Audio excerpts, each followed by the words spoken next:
नमस्कार। कार्यक्रम वेद पाठशाला में मैं आपका हार्दिक स्वागत करती हूँ। प्रिय श्रोता, परमेश्वर का वचन जीवित, पवित्र एवं सामर्थी है। आशा है कि आज के वचन से आपको आत्मिक लाभ होगा। तो लीजिए, प्रस्तुत है ये संदेश।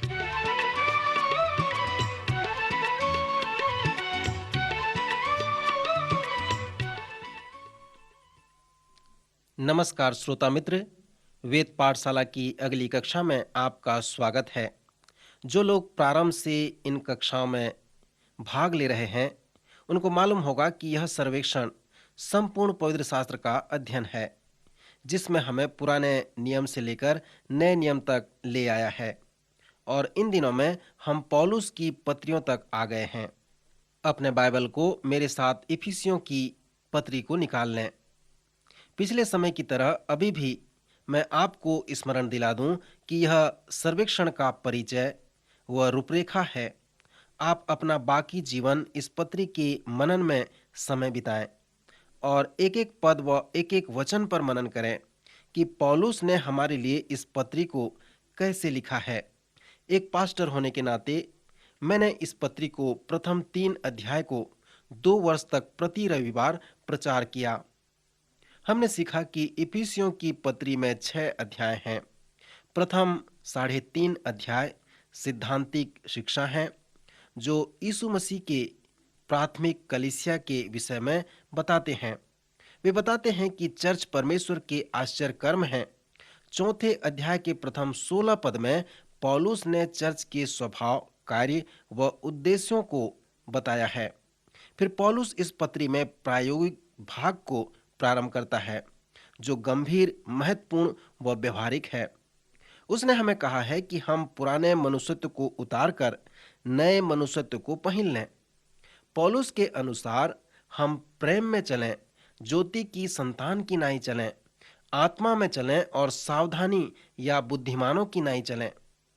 और मसीह की कलीसिया के एक अंग होने के नाते जो स्वर्गीय स्थानों में है, विश्वासियों की नाई चलें। फिर पौलुस पुराने मनुष्यत्व को झूठ बोलने व क्रोध के विषय में बताया है और नए मनुष्यत्व को अपने पड़ोसी से सच बोलने और प्रेम रखने के विषय में बताया है। इसके संबंध में उसने एक महान शिक्षा भी दी है। पौलुस ने हमें कहा है कि परमेश्वर ने हमें कलीसिया में वरदानी लोग दिए हैं, अर्थात उसने प्रेरित शिक्षक दिए हैं कि वे पवित्र लोगों को शिक्षा दें, जिससे परमेश्वर का कार्य हो सके। फिर चौथे अध्याय के 12वें पद में पौलुस ने महान कथन बताया है। यह पद हमें बताता है कि सर्वशक्तिमान परमेश्वर ने सेवकाई के लिए यह ठहराया है, जिसे आप लेमेन कहते हैं।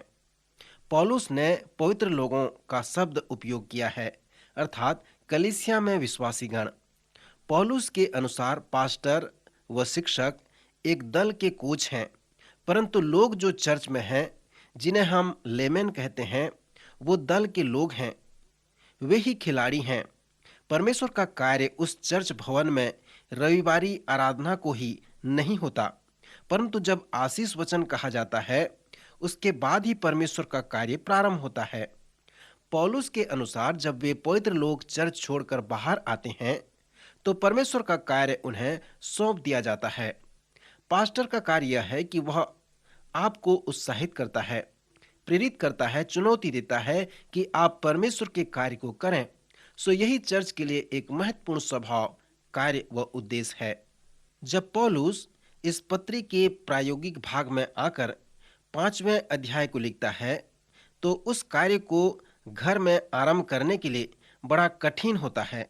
वह विश्वासियों को उत्साहित करता है कि मसीह में स्वर्गीय स्थानों में जो हैं, जिनका नया जन्म हो गया है, वे यीशु मसीह के आत्मा से परिपूर्ण चेले हैं। उन्हें चाहिए कि वे नगर में जाकर, जेल में जाकर अपने विश्वासी के विषय में बताएं। लोग मसीह में अपने नए जीवन के अनुभव के विषय में अपने घर को आत्मिक स्थान देते हैं। परंतु पौलुस कहता है कि हमारा घर वो प्रथम स्थान है, जहां पर मसीह में उन आत्मा के फल को अपने जीवन के द्वारा उन्हें बताना है। एक प्रार्थना है जो महान परीक्षा कहलाता है। वो इस प्रकार है, हे परमेश्वर, मेरी सहायता कर कि मैं तेरे बहुत करीब चल सकूं, ताकि जो लोग मुझे जानते हैं वे देख सकें कि मैं कैसे भक्तिमय जीवन व्यतीत करता हूं। क्योंकि मैं अपने घर में इस प्रकार का भक्तिमय जीवन व्यतीत नहीं कर पाता। सो हे परमेश्वर, मुझे सभी बातों में जय दे, ताकि तेरा भय मानते हुए मैं अपने जीवन बिता सकूं और लोग मेरे जीवन को देखकर तेरी महिमा कर सकें। श्रोता मित्र, इस प्रकार का प्रार्थना अनेक पास्टर और विश्वासी गण करते हैं, क्योंकि घर ही वो कठिन स्थान है। यहीं पर हमें सही रूप से मसीह को अपने जीवन के द्वारा प्रकट करना है। इसलिए पौलुस इस प्रायोगिक भाग का प्रारंभ घर से करता है। वह लिखता है कि परमेश्वर का भय मानते हुए एक दूसरे के अधीन रहो। हे पत्नियों, अपने अपने पति के ऐसे अधीन रहो जैसे प्रभु के, क्योंकि पति पत्नी का सिर है, जैसे कि मसीह कलीसिया का सिर है और आप ही देह का उद्धार करता है। पर जैसे कलीसिया मसीह के अधीन है, वैसे ही पत्नियां भी हर बात में अपने अपने पति के अधीन रहें। फिर वह पतियों के विषय में लिखता है और कहता है, हे पतियों, अपनी अपनी पत्नी से प्रेम रखो, जैसे मसीह ने भी कलीसिया से प्रेम करके अपने आप को उसके लिए दे दिया, कि उसको वचन के द्वारा जल के स्नान से शुद्ध करके पवित्र बनाए और उसे एक ऐसी तेजस्वी कलीसिया बनाकर अपने पास खड़ी करे, जिसमें न कलंक, न झुर्री, न कोई और ऐसी वस्तु हो, वरन पवित्र और निर्दोष हो। इसी प्रकार उचित है कि पति अपनी अपनी पत्नी से अपनी देह के समान प्रेम रखें। जो अपनी पत्नी से प्रेम रखता है वह अपने आप से प्रेम रखता है, क्योंकि किसी ने कभी अपने शरीर से बैर नहीं रखा, वरन उसका पालन पोषण करता है, जैसा मसीह भी कलीसिया के साथ करता है। श्रोता, विवाह के इस निर्देश में पौलुस हमें विवाह के विषय सुंदर परामर्श देता है। वह कहता है कि पत्नियां हर बात में अपने अपने पति के अधीन रहें और उनका आदर करें, पर कुछ स्त्रियों के लिए यह बहुत कठिन हो जाता है। इसलिए कुछ पत्नियां कहते हैं कि वे पौलुस के जैसे नहीं हैं और उन्हें पौलुस का लेख पसंद भी नहीं है। परंतु यदि वे वास्तविक रूप से समझें कि पौलुस क्या कहता है, तो आप ये अनुभव करेंगे, जैसे हमने पहले देखा था कि पौलुस ने स्त्रियों को ऊंचा उठाया है। मसीह के सुसमाचार के किसी भी स्थान में स्त्रियों को ऊंचा उठाया गया है। सो पौलुस न केवल पत्नियों से कहता है कि वे अपने पति के अधीन रहें, परंतु वह पतियों से भी कहता है कि वे उनसे प्रेम रखें, जिस प्रकार मसीह ने भी कलीसिया से प्रेम रखा और उसके लिए अपने आप को दे दिया। आपके पास दो प्रकार के आदेश देने वाले अधिकारी नहीं होंगे। हवाई जहाज में एक ही आदेश देने वाला अधिकारी होता है। वह किसी को भी अपने उत्तरदायित्व को नहीं बांटता। पौलुस कहता है कि पति पत्नी का सिर है। पौलुस के कहने का तात्पर्य यह है कि पति के पास अपनी पत्नी और हर बात का उत्तरदायित्व होता है। पति के पास विशाल उत्तरदायित्व होता है। परमेश्वर ने उसे उसके घर के प्रत्येक क्षेत्र के उत्तरदायित्व को सौंपा है। यदि कोई आर्थिक परेशानी है या बच्चों की शिक्षा की समस्या है, तो पुरुष ही उत्तरदायित्व है। इसलिए वह पत्नियों से कहता है कि वे अपने पति के अधीन रहें। वह पत्नियों से कहता है कि वे उस समस्या का एक भाग न बने, परंतु उसके समाधान का भाग बने। सो जब पौलुस लिखता है कि पत्नियां अपने पति के अधीन रहें, तो वह कहता है कि जिस प्रकार कलीसिया के लिए मसीह को ठहराया गया है, उसी प्रकार तुम्हारे पति को भी तुम्हारे लिए ठहराया गया है। फिर पवित्र शास्त्र विभाग के नमूने को बताता है कि वह मसीह व कलीसिया है। पहला पतरस 3 अध्याय में पतरस कहता है कि हे पत्नियों, तुम भी अपने पति के अधीन रहो, इसलिए कि यदि इनमें से कोई ऐसे हों जो वचन को न मानते हों, तो भी तुम्हारे भय सहित पवित्र चाल चलन को देखकर बिना वचन के अपने अपनी पत्नी के चाल चलन के द्वारा खींच जाएं। सो इस नमूने में तुम चर्च हो, मसीह चरवाहा है और कलीसिया ही भेड़ है। सो इस नमूने में तुम भेड़ हो और आपका पति चरवाहा है। उसे चरवाही करने दो, उसे अपनी रखवाली करने दो। जिस प्रकार मसीह कलीसिया के लिए है, उसी प्रकार तुम उसके अधीन में रहो। फिर पौलुस पतियों से कहता है कि पतियों, क्या तुमने उस नमूने को देखा, मसीह और कलीसिया के नमूने को देखा कि महान चरवाहा व भेड़ कौन है, सो तुम वो चरवाहा हो, तुम मसीह के जैसे हो। सो अब बोझ किसके ऊपर में है, उत्तरदायित्व किसके ऊपर है? यह पुरुष को दिया गया है, क्योंकि वह पत्नी का सिर है।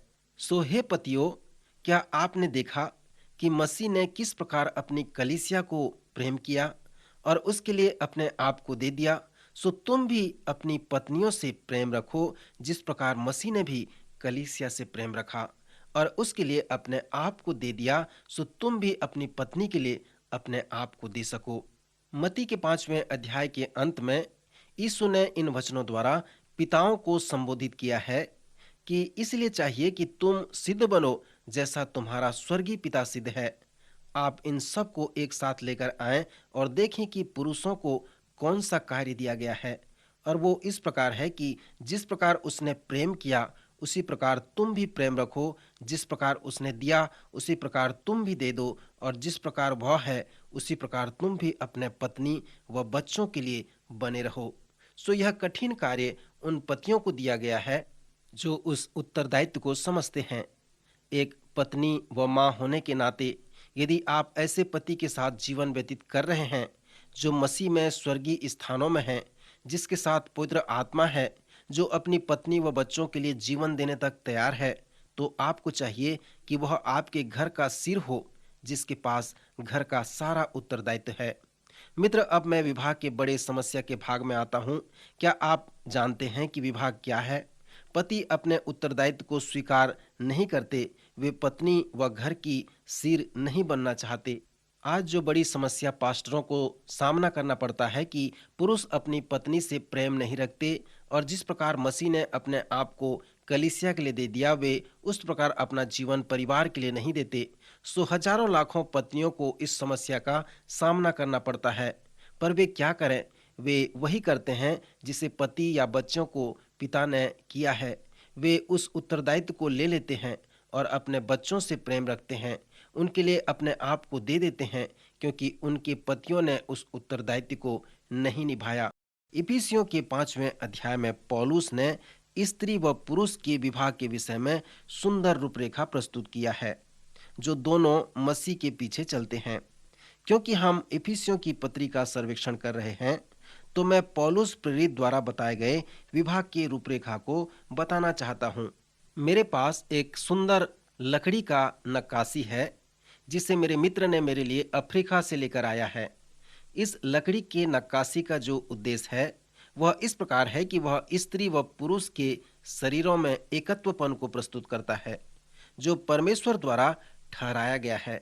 यह नक्काशी जो लकड़ी का एक टुकड़ा है, जिसमें स्त्री व पुरुष के चित्र को खोद कर बनाया गया है, जिधर से भी आप उसे देखें वे एक साथ जुड़े हुए हैं।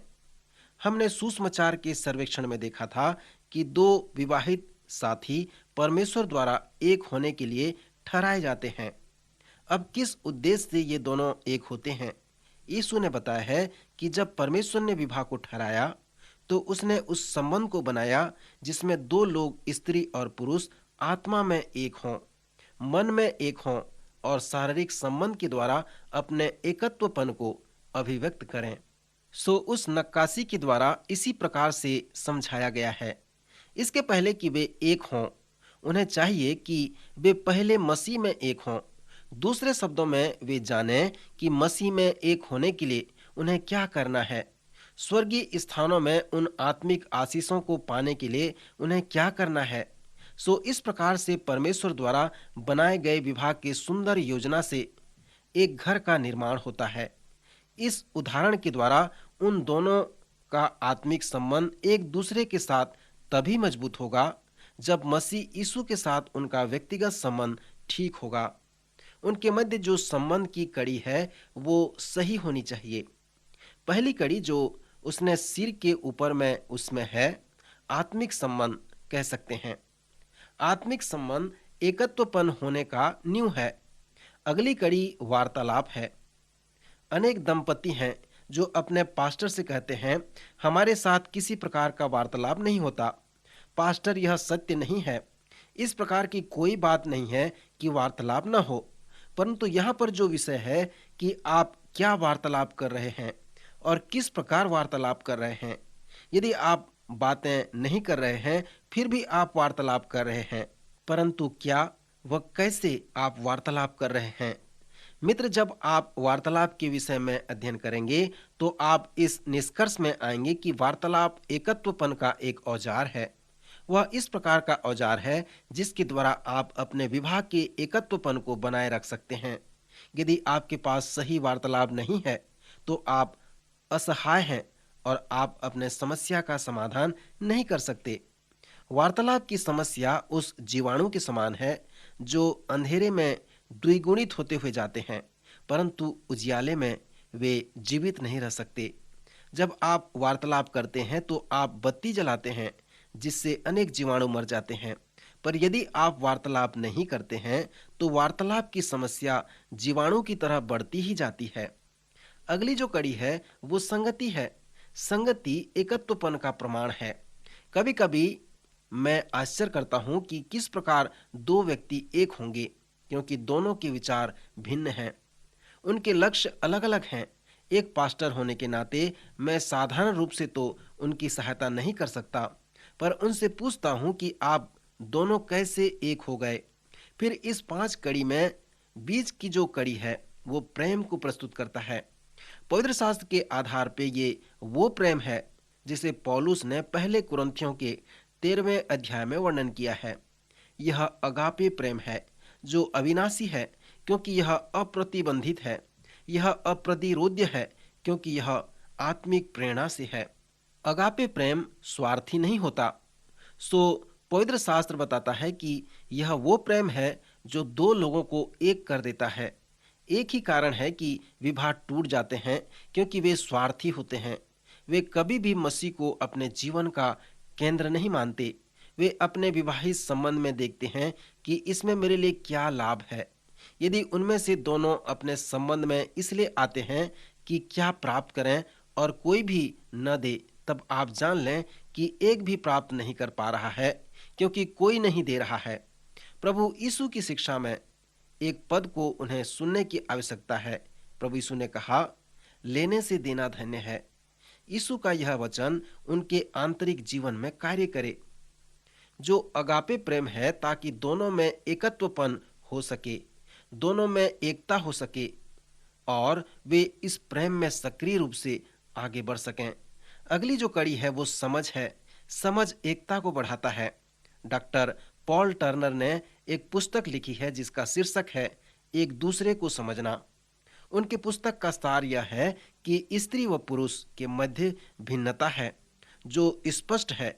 यदि आप पुरुष हैं और स्त्री के साथ रहते हैं तो आपको उस स्त्री को समझना है कि वह किस प्रकार अनुभव करती है, किस प्रकार कार्य करती है। और यदि आप स्त्री हैं और पुरुष के साथ रहती हैं तो आपको पुरुष को समझना होगा कि किस प्रकार वो सोचता है, कैसे अपने आप को प्रस्तुत करता है, कैसे वह आराधना करता है। क्या वह उसी तरह से आराधना करता है जैसे महिलाएं करती हैं। मैं जानता हूं कि कुछ स्त्रियां अपने पति के विषय में इस प्रकार सोचती हैं कि वे आत्मिक नहीं हैं, क्योंकि वे उस प्रकार से आराधना नहीं करती जिस प्रकार महिलाएं करती हैं। समझ बहुत महत्वपूर्ण है। सो डॉक्टर टॉर्नर अपने सुंदर पुस्तक में कहते हैं, यदि आप एक दूसरे को समझना चाहते हैं तो आपको चाहिए कि आप लिंग में जो अंतर है आप उसे महत्वपूर्णता को समझें। आप बीते हुए समय की महत्वपूर्णता को समझें। बहुत कुछ बातें हैं जो आपको समझना है, परंतु उसके पुस्तक में जो महत्वपूर्ण बात है वो एक और दूसरी बात को समझना है। समझ के साथ जीवन व्यतीत करें। पतरस ने पतियों से कहा, हे पतियों, तुम भी बुद्धिमानी से पत्नियों के साथ जीवन निर्वाह करो। दूसरे शब्दों में कहें तो उन्हें समझो। सो समझ जो है एकता को बढ़ाता है। अंतिम जो कड़ी है वो शारीरिक संबंध द्वारा दो लोग एक होते हैं। इस कड़ी को मैं एकत्वपन का आनंदमय अनुभव कहता हूँ। इस आत्मिक कड़ी में जो एकत्वपन है वो यौन संबंध है। स्त्री व पुरुष के मध्य जो शारीरिक संबंध है वो सचमुच में वार्तालाप का नमूना है। यौन संबंध वार्तालाप का बहुत तीव्र रूप है। इसी के द्वारा स्त्री व पुरुष एकत्वपन में उन सभी बातों को अभिव्यक्त करते हैं जो इन कड़ियों में प्रस्तुत की गई है। इन कड़ियों में एकत्वपन का जो सार है वह परमेश्वर के साथ उनका संबंध है, अर्थात आत्मिक एकत्वपन जो एकत्वपन की नींव है। फिर वार्तालाप एक औजार है जिसके द्वारा वो अपने एकता को बनाए रखते हैं। फिर संगति एकत्वपन का प्रमाण है। प्रेम एकत्वपन का सक्रिय भाग है। फिर समझ एकत्वपन को बढ़ाता है और फिर यौन संबंध एकत्वपन का आनंदमय अनुभूति है। जब पति और पत्नी में यौन समस्या होती है तो समस्या ये नहीं कि उसके विषय में उन्हें नहीं मालूम और उन्हें किसी पुस्तक को पढ़ने की आवश्यकता है, परंतु समस्या ये है कि उनमें एकत्वपन में आनंद में अनुभूति नहीं है। और इसलिए नहीं है क्योंकि उनमें संगति नहीं है, प्रेम की अनुभूति नहीं है, समझ नहीं है। वो लकड़ी का नक्काशी हमें उस संबंध की रूपरेखा के विषय में बताता है कि जब परमेश्वर ने विवाह के विषय में बताया तब उसके मन में इसी प्रकार का था। 5वें अध्याय में पौलुस पति व पत्नी के संबंध में एक महान शिक्षा देता है जो इस पत्री के एक प्रायोगिक भाग में है।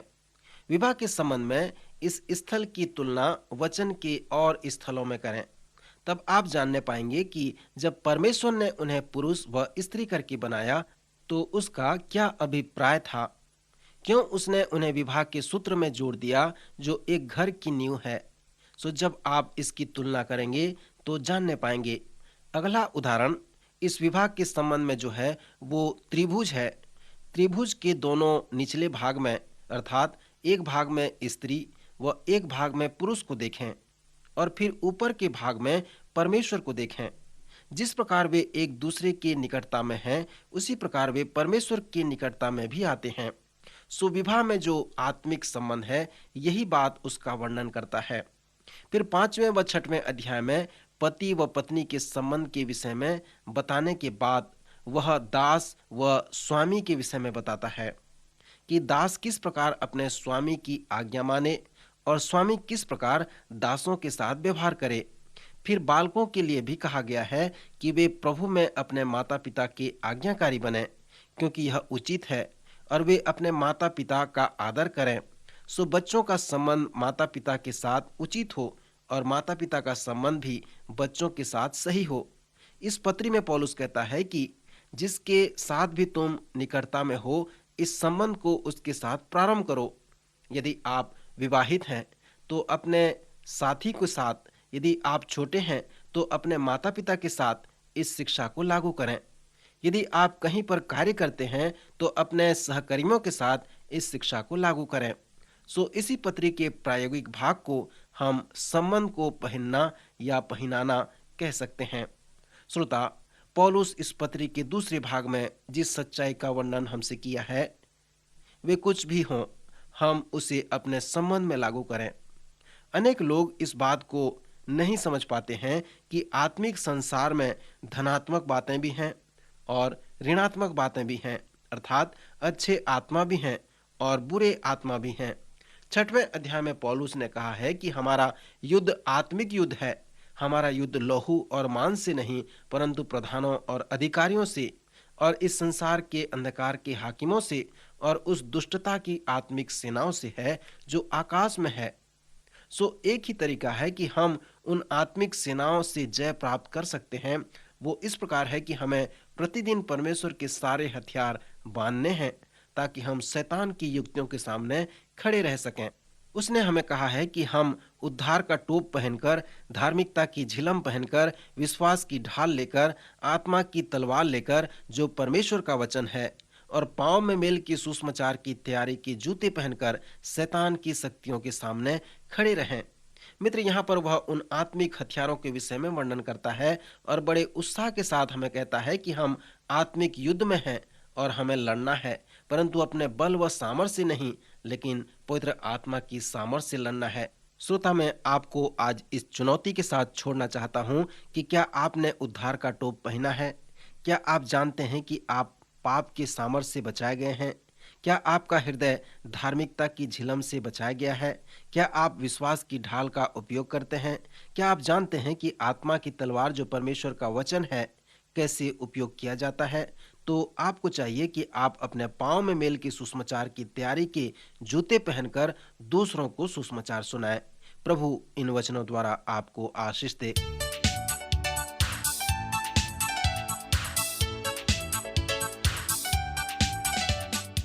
आज का कार्यक्रम सुनने के लिए हम आपको धन्यवाद देते हैं।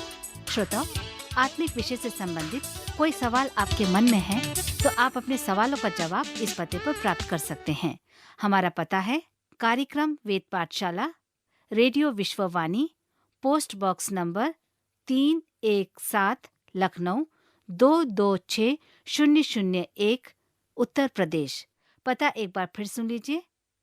कार्यक्रम Ved Pathshala, radio Vishwavani, post box number 317, Lucknow 226001, Uttar Pradesh. और हाँ श्रोता, आप हमसे ईमेल के द्वारा भी संपर्क कर सकते हैं। हमारी ईमेल आईडी है hindiembassy@radio.vv.org, hindiembassy@radio.vv.org। अब हमारे कार्यक्रम का समय यहीं पर समाप्त होता है। अगले कार्यक्रम में आपसे फिर भेंट होगी। तब तक के लिए हमें आज्ञा दीजिए। नमस्कार।